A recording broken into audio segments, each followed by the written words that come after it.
Doctor صاحب ابھی آپ نے غدیر خم کے پس منظر کے حوالے سے گفتگو کی ہے، تھوڑا سا اس حدیث کے مفہوم کے حوالے سے بھی ہمارے ناظرین کو آگاہ کر دیں۔ جی بسم اللہ الرحمن الرحیم۔ عام طور پہ غلط فہمی یہ پیدا کی جاتی ہے کہ غدیر خم کے موقع پہ جس ولایت کا تذکرہ ہے، مولا لفظ سے ولایت کا لفظ بنا ہے کہ اللہ کے رسول نے حضرت علی کے لیے رضی اللہ عنہ مولا کا لفظ استعمال کیا، تو غلط فہمی یہ پیدا کی گئی کہ یہ ولایت خلافت تھی۔ نہیں، یہ ولایت خلافت نہیں تھی، یہ ولایت حب تھی۔ ٹھیک ہے، ولایت خلافت اللہ کے رسول صلی اللہ علیہ وسلم حضرت ابو بکر کو دے کر گئے تھے، اور بالکل اس حوالے سے واضح جو ہے وہ نصوص موجود ہے۔ ٹھیک ہے، حدیث کرتاس بھی آگے آ رہی ہے، اس میں بھی واضح طور پہ موجود ہے اللہ کے رسول صلی اللہ علیہ وسلم جس کے لیے لکھوانا چاہتے تھے وہ حضرت ابو بکر تھے۔ کیونکہ دیکھیں نا، بات یہ ہے کہ نبی کے اوپر آپ ایک نان مسلم یا غیر مسلم کے پوائنٹ آف ویو سے سوچیں نا، اللہ کے رسول صلی اللہ علیہ وسلم اگر اپنے بعد حضرت علی کو خلیفہ بنا جاتے تو کتنا بڑا اعتراض اسلام کے اوپر جو ہے وہ وارد ہوتا کہ جی نبوت جو ہے وہ کیا ہے، ایک وراثت ہے کہ اللہ کے رسول صلی اللہ علیہ وسلم اپنے خاندان کو نوازتے رہے۔ معاذ اللہ، یہ ایک بہت بڑا الزام آ جاتا ہے نا۔ تو اس لیے ہم دیکھتے ہیں کہ اللہ کے رسول صلی اللہ علیہ وسلم نے نہ اس کا ارادہ کیا اور نہ ہی اللہ کی تدبیر یہ رہی تو کہ کافروں کو جو ہے وہ اس قسم کا کوئی اعتراض جو ہے وہ ہمارے سامنے آ پائے۔ تو یہ سنن ترمذی کی جو روایت ہے کہ آپ صلی اللہ علیہ وسلم فرمایا کہ من کنت مولا فعلی مولا، تو اس سے مراد ولایت خلافت نہیں، اس سے مراد ولایت حب ہے، جیسا کہ ہم تفصیل سے بحث کر چکے۔ دوسری اور اہم بات اس میں یہ ہے کہ جب ہم روایات کا مطالعہ کرتے ہیں، خاص طور پہ جو اس حوالے سے ہیں، 2 خطبے ہوئے، ایک حجۃ الوداع کا خطبہ اور ایک خطبہ ہوا ہے غدیر خم کا۔ حجۃ الوداع کا جو خطبہ تھا وہ ایک عالمی خطبہ تھا، پوری دنیا سے لوگ آئے ہوئے تھے، اس کا کانٹینٹ بالکل اور ہے۔ اگر ہم اس کے کانٹینٹ کے اوپر جائیں تو وہاں ہم کیا دیکھتے ہیں کہ وہاں روایات میں یہ چیز موجود ہے۔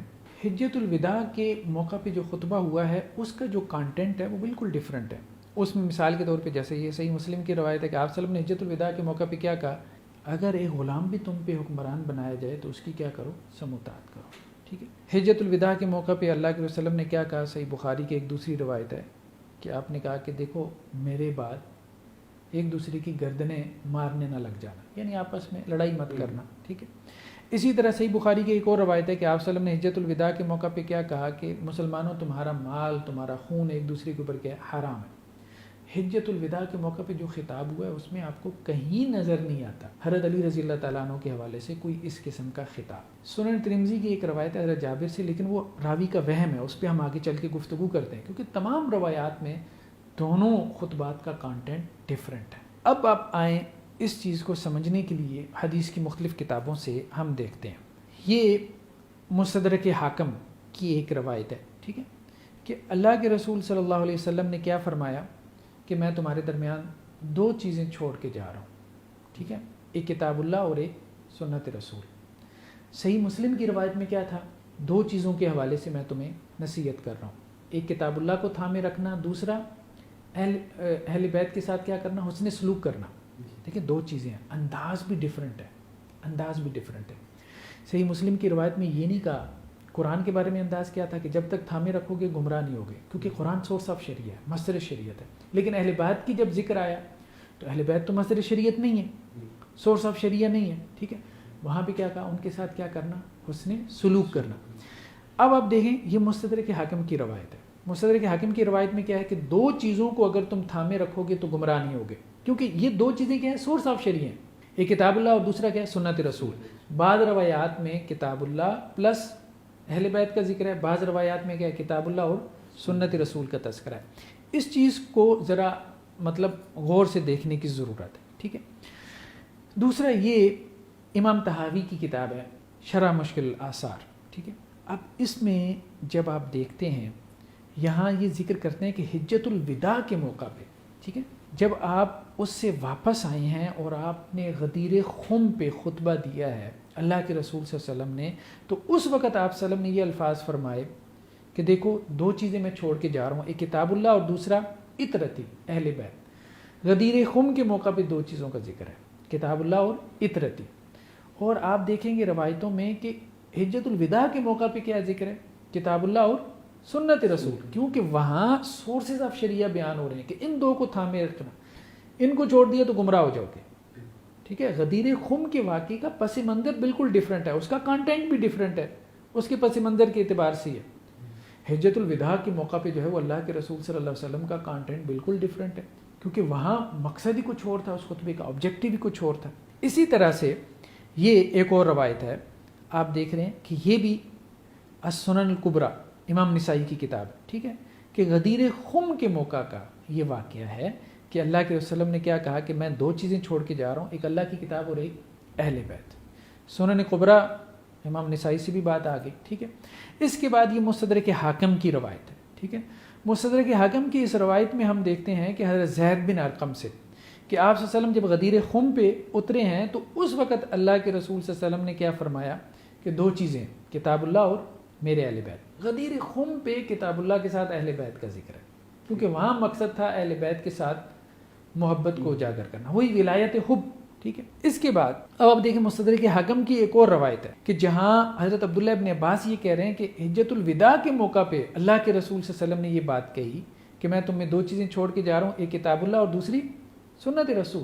اسی طرح سے اب آپ دیکھیں یہ امام بہقی کی کتاب ہے الاعتقاد, یہاں بھی حضرت عبداللہ ابن عباس کیا کہتے ہیں, حجۃ الوداع کے موقع پہ اللہ کے رسول نے کیا کہا کہ کتاب اللہ اور سنت رسول. اس کے بعد یہ شریعہ ہے. ٹھیک ہے. کتاب جو ہے وہ علامہ آجوری کی. اب اس میں بھی اب آپ دیکھیں وہ کیا کہہ رہے ہیں کہ غدیر خم کے موقع پہ اللہ کے رسول نے کہا کتاب اللہ اور اہل بیت. اسی طرح سے اب اشریعہ کے اندر یہ ایک اور روایت ہے. ٹھیک ہے, کہ حضرت عبداللہ ابن عباس سے کہ حجۃ الوداع کے موقع پہ اللہ کے رسول نے کیا کہا کہ 2 چیزیں ہیں, ایک تو کتاب اللہ اور دوسرا سنت رسول. تو اسی طرح سے آپ روایات دیکھتے چلے جائیں تو کانٹینٹ جو ہے وہ دونوں کا ڈیفرنٹ ہے. ٹھیک ہے. حجۃ الوداع کے موقع پہ اور اس کے غدیر خم کے موقع کے اوپر. دوسری جو ایک اہم بات ہے کہ اللہ کے رسول صلی اللہ علیہ وسلم کس کو خلیفہ بنانا چاہتے تھے, تو یہ صحیح بخاری کی ایک روایت ہے. حضرت عائشہ رضی اللہ تعالی عنہ, یہ آپ صلی اللہ علیہ وسلم کی مرض الموت, یعنی وہ مرض کے جس میں آپ صلی اللہ علیہ وسلم اس دنیا سے رحلت فرما گئے, اس کی بات ہو رہی ہے. ٹھیک ہے. تو اس میں ایک لائٹ موڈ میں اللہ کے رسول صلی اللہ علیہ وسلم حضرت عائشہ رضی اللہ تعالی عنہ کے ساتھ جو ہے وہ خوش جو ہے وہ مزاجی کر رہے تھے. اللہ کے رسول صلی اللہ علیہ وسلم نے فرمایا کہ میں نے یہ ارادہ کیا ہے کہ میں ابو بکر اور ان کے بیٹے کو بلوا بھیجوں اور وصیت کروں. ابو بکر اور ان کے بیٹے کو بلوا بھیجوں اور میں وصیت کروں, تاکہ میرے بعد جو ہے نا وہ تمنا کرنے والے تمنا نہ کریں, خواہش کرنے والے خواہش نہ کریں. کس کی؟ خلافت, سلطنت کی. ٹھیک. پھر اللہ کے رسول فرماتے ہیں کہ میں کیوں رک گیا اس سے؟ میں اس لیے رک گیا کہ میرے دل میں یہ بات ڈال دی گئی کہ ابو بکر کے علاوہ پہ نہ اللہ راضی ہوگا نہ اہل ایمان راضی ہوں گے, تو مجھے جو ہے وہ خلیفہ منتخب کرنے کی ضرورت ہی نہیں ہے ابو بکر کو. اور وہی معاملہ ہوا. یہی چیز اگر آپ مسند احمد میں دیکھتے ہیں, یہ تو بخاری کی روایت تھی, تو مسند احمد میں یہ بہت واضح ہے کہ آپ صلی اللہ علیہ وسلم نے فرمایا ادعوا لی اباک و اخاک حتیٰ اکتب لابی بکر کتابا. یہ آپ صلی اللہ علیہ وسلم نے فرمایا. حضرت عائشہ سے فرمایا کہ آپ کیا کریں, اپنے والد کو بلوائیں ابو بکر کو, اور اپنے بھائی کو بھی بلوائیں, تاکہ میں ابو بکر کے لیے نصیحت لکھ. وہ کہتے ہیں نا کہ جی وہ حضرت عمر نے لکھنے نہیں دیا تھا, تو حضرت عمر نے لکھنے اگر نہیں دیا تھا تو اللہ کے رسول صلی اللہ علیہ وسلم کس کے لیے لکھنا چاہ رہے تھے؟ حضرت علی کے لیے تو لکھنا ہی نہیں چاہ رہے تھے, حضرت ابو بکر کے لیے لکھنا چاہ رہے تھے. اس میں تو واضح صریح روایات ہیں. تو یہاں پہ تو حضرت ابو بکر کا, وہاں پہ بھی صحیح بخاری کی روایت میں بھی نام آ گیا, مسند احمد کی روایت میں بھی نام آ گیا. تو کہنے کا مقصد یہ ہے کہ اللہ کے رسول صلی اللہ علیہ وسلم وصیت مرض الموت میں لکھوانا چاہتے تھے, تو وہ لکھوانا بھی کس کے لیے چاہتے تھے؟ حضرت ابو بکر کے لیے. پھر اللہ کے رسول اس سے کیوں رک گئے؟ اس لیے رک گئے کہ آپ صلی اللہ علیہ وسلم نے فرمایا کہ نہ اللہ راضی ہوگا ابو بکر کے علاوہ, نہ اہل ایمان جو ہے وہ ابو بکر کے علاوہ کسی کو منتخب کریں گے. ان کی پوزیشن, ان کا سٹیٹس ہی ایسا ہے, تو اس لیے وصیت کرنے کی ضرورت نہیں. تو یہ کہنا کہ اللہ کے رسول حضرت علی کے بارے میں کوئی وصیت کرنا چاہتے تھے, تو یہ چیز جو ہے نا وہ روایت سے ثابت نہیں ہوتی.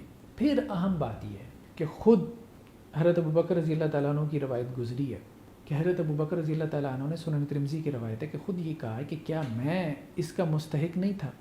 ایک تو یہ بات کہی نا, میں سب سے پہلے اسلام قبول کرنے والا نہیں تھا, پھر یہ بھی کہا کہ کیا میں اس کا مستحق نہیں تھا. پھر حضرت عمر نے حضرت ابوبکر کے بعد جن کا مقام ہے، انہوں نے حضرت ابوبکر کی بیعت کر لی، پھر تمام مجمع نے بیعت کر لی، پھر اس کے بعد حضرت علی رضی اللہ تعالیٰ عنہ نے ٹھیک ہے شروع میں بیعت نہیں کی 6 ماہ تک، اس کی کچھ وجوہات تھیں، لیکن صحیح بخاری کی روایت ہے کہ حضرت علی رضی اللہ عنہ نے علل اعلان پھر بیعت کی حضرت ابوبکر کی، اور کہا ہے کہ اصل میں صحیح بخاری کی روایت میں ہے کہ آپ اس کے مستحق تھے، لیکن اصل بات یہ تھی کہ ہم یہ چاہتے تھے کہ ہم سے بھی مشورہ کیا جاتا ہے اس معاملے میں، ہمارے مشورے سے یہ بات جو ہے وہ طے ہوتی، تو گویا حضرت علی رضی اللہ تعالیٰ عنہ کا خلافت پہ راضی ہو جانا یہ بھی اس بات کی دلیل ہے۔ پھر یہ ہے کہ خود اہل بیت میں کبھی یہ سوچ نہیں رہی، اہل بیت کے ائمہ میں، کہ جی حضرت علی رضی اللہ تعالیٰ عنہ خلافت کے زیادہ حقدار تھے۔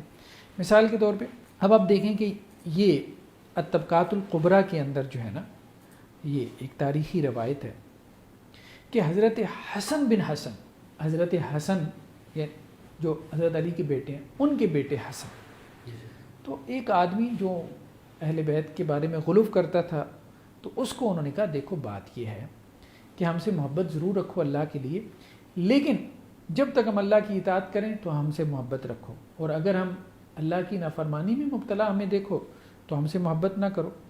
تو وہ شخص کہنے لگا کہ آپ تو اہل بیت میں سے ہیں، آپ کی رسول اللہ علیہ وسلم سے قرابت ہے، تو انہوں نے کہا بھئی بات یہ ہے کہ اللہ کی اطاعت کی بات کرو، قرابت داری کو پیچھے رکھو، اصل چیز اللہ کی اطاعت ہے۔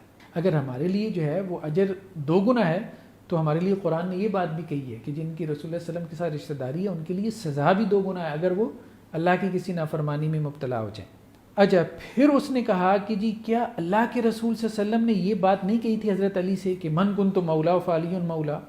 تو انہوں نے کہا بھئی بات یہ ہے، جواب میں حضرت حسن نے کہا، حضرت حسن کے بیٹے حسن نے کہا اگر تمہاری اس سے مراد یہ ہے کہ اللہ کے رسول سلطان اور حکمران بنانا چاہتے تھے علی کو، تو دیکھو بات یہ ہے کہ اللہ کے رسول صلی اللہ علیہ وسلم پھر اس کو اس طرح واضح کرتے جیسے آپ نماز اور روزے کو واضح کر کے گئے، اور اللہ کے رسول صلی اللہ علیہ وسلم یہ کہتے کہ بھائی میرے بعد یہ تمہارا حکمران ہوگا، اس طرح نہ بات کہتے۔